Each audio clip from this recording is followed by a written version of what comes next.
সকাল সকাল মেয়ে যাচ্ছে স্কুলে, সাথে সাথে বড় মশাই বেরিয়ে গেল নিজের কাজে। এইবার তো আমার কি মজা রে ভাই, বাড়িতে আমি একা।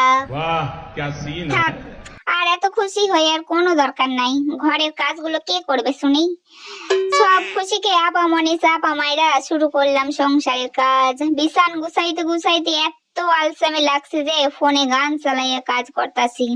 আর এদিকে দেখতেছো দুইটা পাখা লাগানো আছে মাথার সামনে, একদম দুইটা পাখা চলে, সারা রাত পাখা দুটা চলে গো। যা গরম পড়েছে গো, কি আর বলবো। আর এই টেবিলটা তো দিন রাত শুধু ফায়ার হাউস হয়ে যা জোগাড় হয়, পাখা চলে, ফোনে চার্জ, সবকিছু তার ফার নিয়ে জড়াজড়ি অবস্থা চলে এখানে। সারাদিনে যত জামা কাপড় আছে সব এই চেয়ারটার উপরে জড়ো হবে। কোন দিন এই চেয়ারটাও না বলে বসে, চাপা চাপা যা কিছু আছে সব আমার ঘাড়ের ওপারে চাপা। ও মা, আমি ভাবলাম জামা কাপড় গুছাইয়া একটু শান্তিতে রিলস দেখবো, ও তার হলো না গো। এদিকে দেখি কর্তা মশাই এক ব্যাগ সবজি বাজার করে দিয়ে গেছে। দেখি দেখি ব্যাগটা খুলে একটু দেখি কি এনেছে। এই কালো প্যাকেটটা কি আছে দেখি তো। বুকের ভেতরটা যেন কেমন ধক ধক করতেছে। বাপরে বাপরে, কি আছে রে বাবা এর মধ্যে? তাড়াতাড়ি খোল না রে ব্যাং, খোলেও না তাড়াতাড়ি। দেখছো? ও মা, এটা তো মাংস।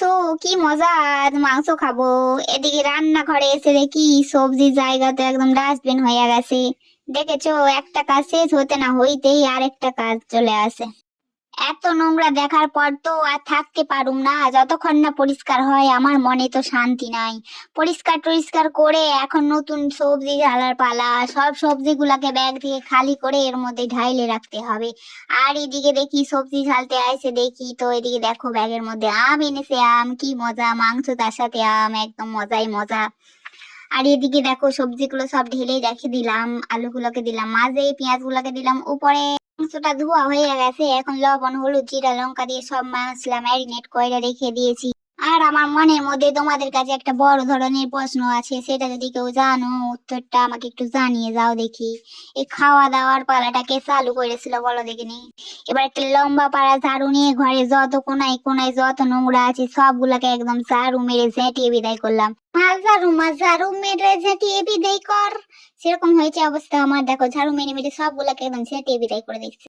এবার মুখটা পেঁচা করে বসে গেলাম মাংস রান্নার মশলা করতে।